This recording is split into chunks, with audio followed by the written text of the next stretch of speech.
Hello, and welcome again to our Wednesday News Hour, where we hear from social entrepreneurs and their teams from around the world about timely topics and their solutions. My name is Alessandro Valera. I'm the founder of Ashoka in Italy, and now I work with the global and European team on impact evaluation and knowledge. We're happy to have many of you here today with us.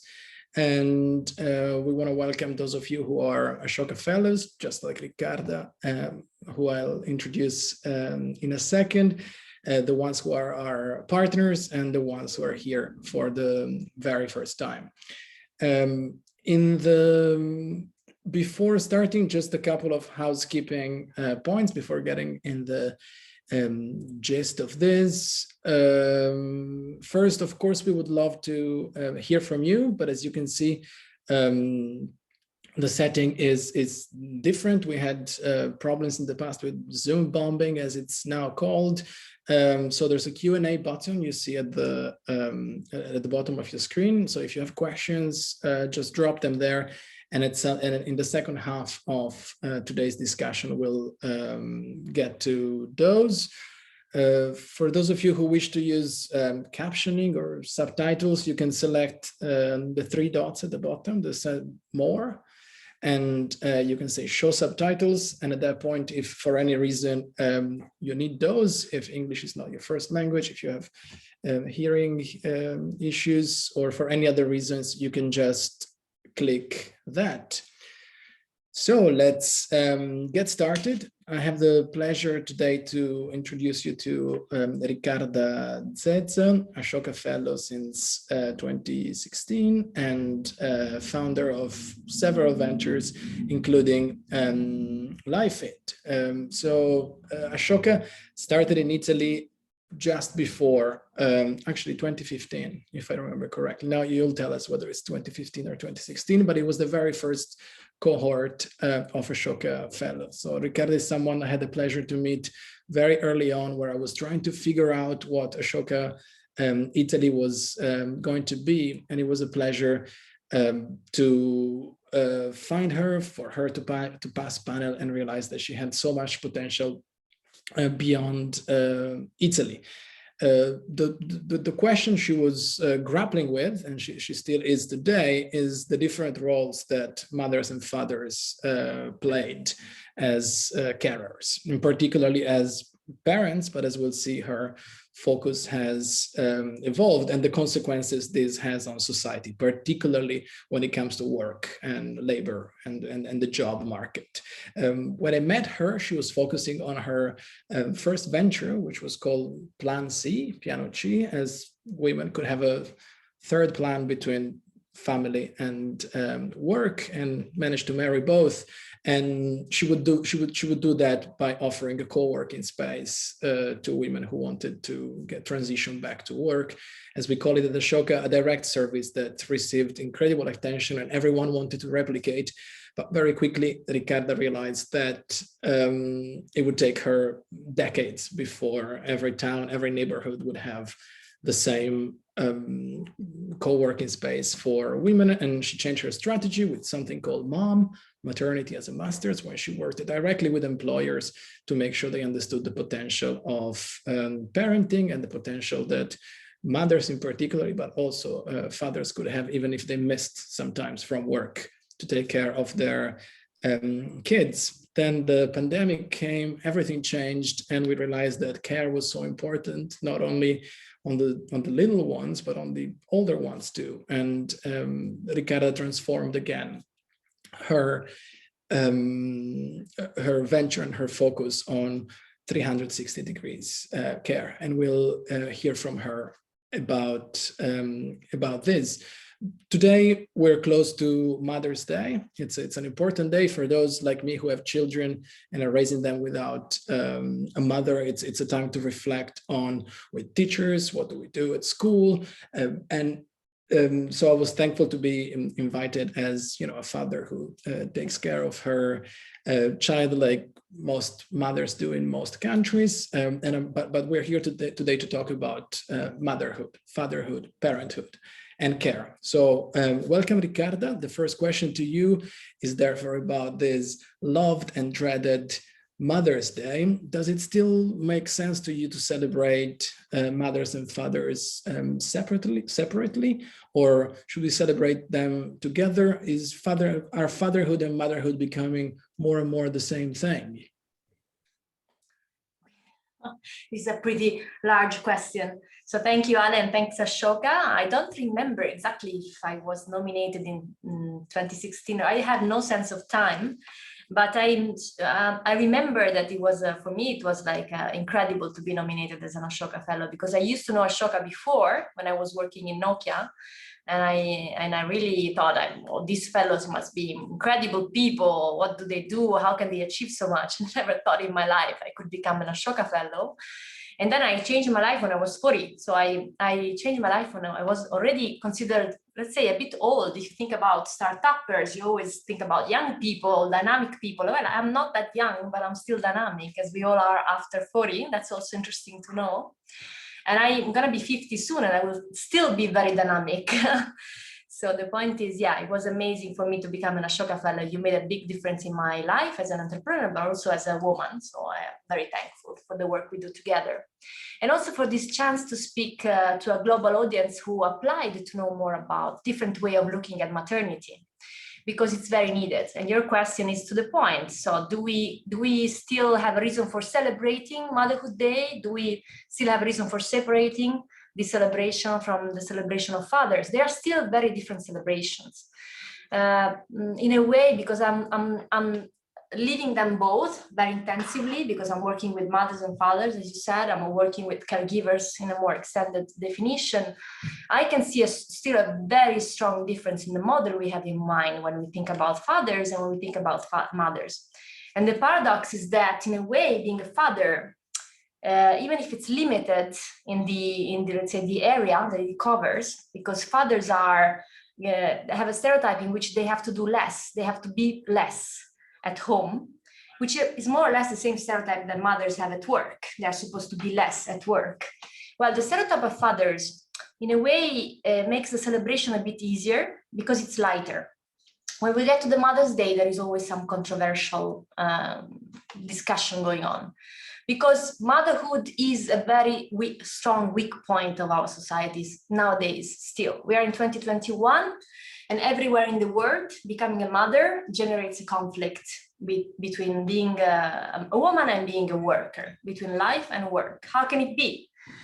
We can understand when it started in a way, because when women started working, the workplace was not ready to have this kind of discontinuities in its, let's say, its cycle. But then women started working, and women do have children. And so having children, they were supposed to take some time, let's say, off. That's interesting, because we call it leave. Well, we know that we are not actually leaving at all. We are still there, 100%, probably 150%, 50%. So maybe we can start also considering changing the name of when I become a mother. What do I do? Do I leave, or do I stay in a different way? And so it's a paradox, because how can it be that still today becoming a mother is a problem for women when they work? What is the problem? And that's how I started my venture, because I had become a mother myself. I was a manager, I was being trained a lot of money and investment in my trainings in soft skills. And in those trainings, the biggest challenge was how to make me practice those soft skills, because the only way to acquire soft skills is to practice.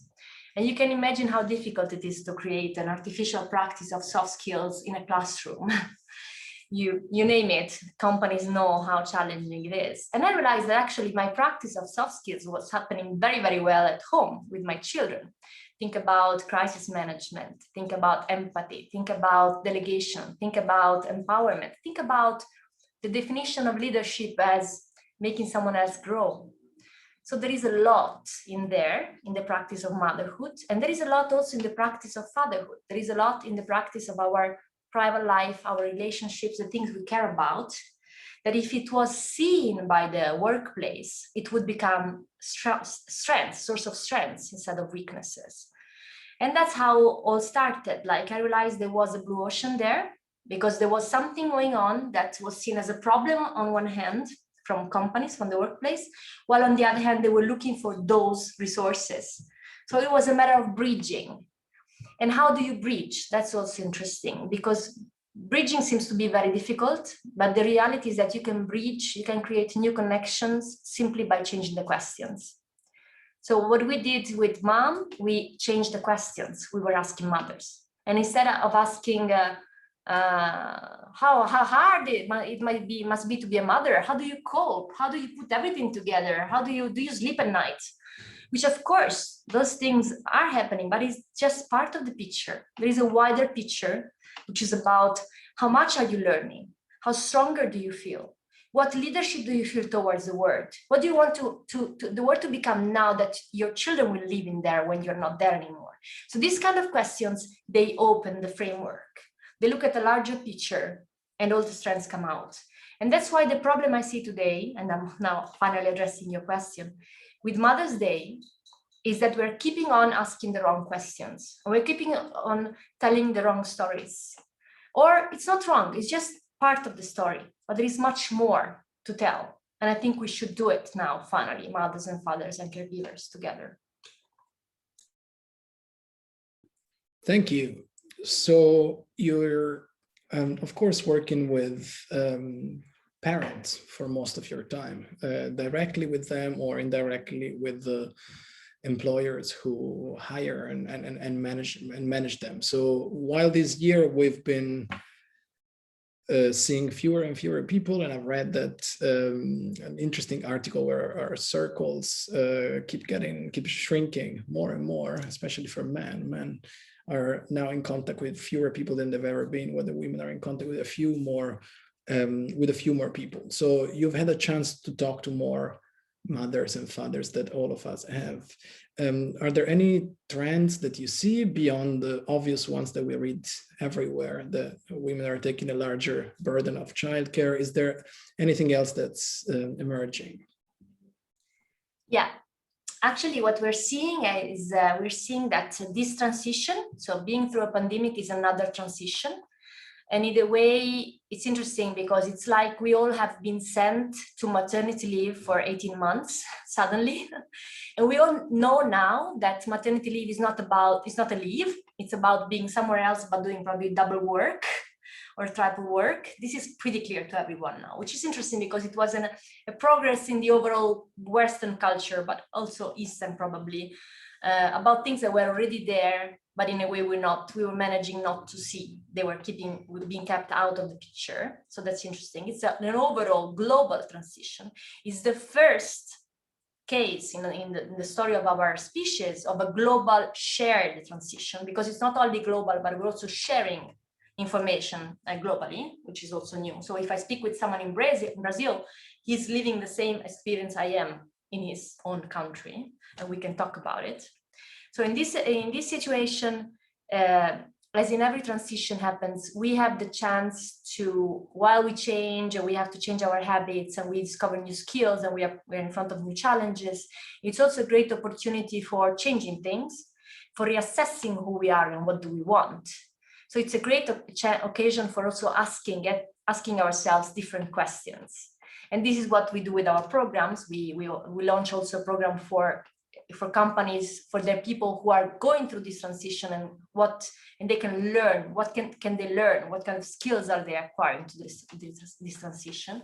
And what came out from mothers, so there is caregivers and non-caregivers, and then there is women and men. So caregivers are saying that in a way for them, the change was huge, but the muscles were already there.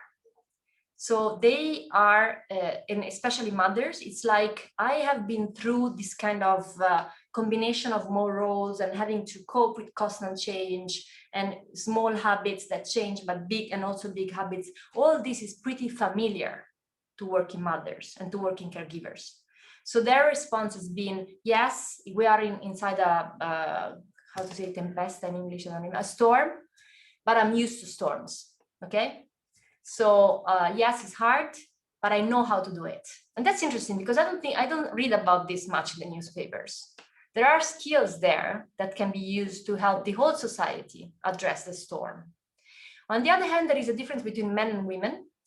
Again, it's like on a big scale. And it's that everything is felt more by women. So women are feeling at the same time like a higher level of leadership, but also higher level of fatigue. And men are more, their range is a bit smaller in these kind of changes. But all people, they recognize that throughout transition, they're developing their leadership. And that there are skills that if they're asked to investigate, they realize they were already there, those skills, and they're just using them more and better. And so the other interesting thing is that if you ask working mothers, do you think there is an opportunity here for changing the world of work? They answer yes, and I would know how to do it. Thanks, Riccardo. I have one more question. So if any of you listening want to start thinking about questions, you can drop them in the Q&A box. As you know, Ashoka has undergone its own transition from mostly electing great leader of civic society like you to trying to create an ecosystem in which everyone, no matter whether they're leaders or followers, whether they work for the public sector or private sector, whether they're children or adults, can explore their change-making potential. We call this everyone a change maker. And we know the huge role that parents have in this, up to the point that in our theory of change, parents have a bigger role than teachers in raising change makers. So as we're talking today about mothers and fathers and the next generation of children and young people, we want to ask you, what's the role that parents can have, not only in understanding their own skills, but in maximizing the change-making potentials of those they care about, whether not they care about, of those they're carers for, whether children or older people. So there is I've been working a lot on this, because starting from what is the leadership model for women, let's go one step backwards, because I don't see many questions at the moment coming, so I think we can take some time. Looking for a leadership model for women, spontaneously, most of the leaders, women who were asked this question were mentioning motherhood as a metaphor for leadership. And that's interesting, because there is a leadership model that refers very strongly to the human species, which is about care. And you know, we all tend to know that leaders should be able to fight. Fight or flight is a pretty familiar model, but the caring model is familiar for the private life, not as familiar for the world, while it is so needed for the world. And it's a very strong model for us to refer to and to call out our leadership as caregivers, men and women. And this has a lot to do with your question, because when I became a mother, and I was still in the process of waiting for someone else to provide me the solutions. I was growing up, I was becoming more senior in my job and manager, and I was still thinking that if there were things that were not working, but someone would take care of them. And then one day I realized nobody else would take care of them more than I could do.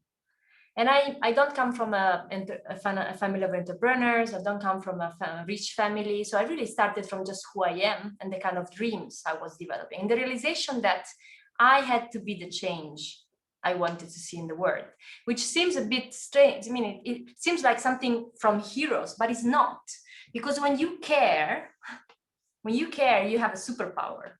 Care is a superpower. It's rooted in our genes, in our DNA, as a superpower for our species to survive. And at the same time, it gives us the capacity to look to a wider future, look to a future where we're not in the world anymore, but the world is still there without us, and we can do something about it. So that is how becoming a mother changed my perspective of the world and of my responsibility. Because what happens when you inject care into power, into responsibility, is that responsibility becomes power. You realize that the responsibility that you're feeling gives you the power to change things. And this is so strong. And I really believe I can't save anyone, but each one of us, if we find what we care about, we have the power to transform our responsibility into an impact. And this is easy to find because it's about what do we care about. And we can transfer, we can take with us that care and take it everywhere. Like I care about my work, I care about my colleagues, I care about you. I care about the people who's listening to us and dedicating 30 precious minutes of their time of the day in front of a camera just to listen to us. I think all this is to be cared about. And this way, that's the interesting part, care makes me much stronger. So that's the way I think we can all be change makers. Thank you, Riccarda. You can't see the questions, but they are there because they're coming directly to me. We have a couple. One is more practical and one is more philosophical. Which one do you want first? The practical and then the philosophical. All right, this is from Shafat. Riccarda, you're an absolute inspiration to the world. I agree. My question is, how do you think leaders within companies can transition from having a negative bias towards maternity to actively valuing it as an asset? I took a note this morning. I was thinking and I was like, I would like to understand, why do we look at sports in people's CVs to see, because if they play sports and we think they have some specific skills, and we don't look at if they have actually people they take care of, because there are some very precious skills there. How come? I mean, how come that we think sport is a value and having a family is a problem? This is like so paradoxical that I think that all the leaders who don't see this paradox and don't solve it once for all, their destiny is to be left behind. And I think it's about time to recognize that is ridiculous to do this. Yes, I never thought about that. It's true. I get CVs I played basketball for 3 years. I'm like, wow. Good. So another one is from Hanae. How do you strike the right balance between, on one hand, honoring the roles overwhelmingly played by women and mothers, but also trying to change the paradigm so that everyone feels responsible for guiding the way children grow up? Can you say it again? I didn't really understand it. So on one hand, we want to honor women because, in fact, they're doing the great majority of the work. On the other hand, we don't want to make this just about women because the hope is that everyone else learns from this. How do you balance honoring them without making them feel the other ones excluded? I hope you don't balance. The point is, we have to recognize that there is no balance. And by the way, balancing, that there is the source of the word in Italian, which is equilibrium.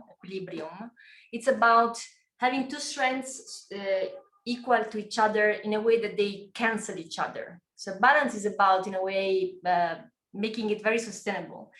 And sometimes sustainability is not the objective you have. So I think here it's about reframing the picture. And if you enlarge the frame enough, there is a way to make a call to action, which is I'm trying to do this thing. This is what I'm trying to do to reach that kind of synergy between the concepts you rightfully mentioned. There is a call to action to the society to stop wasting the resources that mothers, women, diverse people, caregivers, and all the minorities, which at the end are a large majority of the population, can bring to the world, because the society cannot sustain this waste anymore. They need exactly what we have, and it's up to us to tell them this is what they need. So basically, when I spend time with my children, I'm doing this for myself. It makes me stronger. It gives me more strength to have an impact in the society. So I'm doing this also for the society. So this is not about helping women, but it's about helping the world through women. And this is a message that should go to the world and to women at the same time. That's a challenge. We cannot speak with just one part of the population, but here comes the good news. Actually, women are 50% of the world population.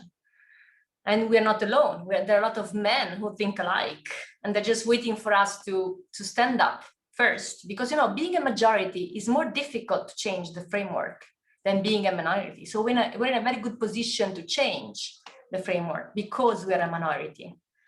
And so I think in this case, it's about us calling out men with us to do this change. Thank you. One more, and then we can close this. This is from Isabella Svak. I hope I pronounce your name decently. I wonder, Riccarda, if we can take this one step further. Motherhood as a revolutionary, the opportunity for the Anno Zero to be reborn together with our child and reclaim who we really are. Therefore, not just the ability to care, but to create change, the one that really matters, the one that starts with oneself. I agree, and I would say that mothers in this sense have a stronger responsibility because we are more defined. We have an identity which is probably a bit, so our identity is at the moment too partially told. So there is much more to say about what it means to be a mother and to be a woman who's also a mother. There is a story to be told there, but at the same time, our identity is stronger. So I take your statement, it's perfect. Let's make sure that we start and then we let everybody else follow. Because as Alessandro knows, there are fathers, there are caregivers, there are people who anyhow care about the world. Entrepreneurs are, for example, caregivers in a way because they care about their companies. So in the definition of care, there is much more, but I think mothers can start because we know so much about care. We know so much about care, and we don't have anybody, we don't have to let anybody trespass us on the left. I don't know if you can say this in English about this, because this is our subject. And so we are strong about this. Thank you, Riccarda. Very quickly in 1 minute, how can people bring your work to their own countries? Do they write to you? Do they write to one of your colleagues? Yes, you can go to our website, lifefeed.io, and or write to me, and I will put you in contact with my colleagues. And we are happy to start partnerships. Our programs are in Italian and English at the moment, so we can address any English-speaking country. And there is a lot of work to be done, and we need strong allies to do it. Otherwise, change won't happen. Not just because of me or just because of one of us. Just all of us can make it happen. Thank you. And you actually stay within the minute. So this is a good chance for me to thank you, thank the people who showed up, thank Anna and Anna in the back end. Just a quick round of final information. You will receive an email today with a link to the recording, so you can share it with people who you think should listen to this but weren't here today. And we hope you'll join us next time. This is a weekly meeting, is at the same time more or less. It works for most time zones because it's in the middle of the day. In Europe and Africa, there's access for those who want to read the subtitles, and we can hope to make this even more inclusive in the future. You can sign up if you want to know about future events in the link that's just been posted in the chat. So have a very good day, everyone, and see you soon. Thank you, Riccarda. Thank you, Alessandro. Ciao. Grazie mille. Ciao.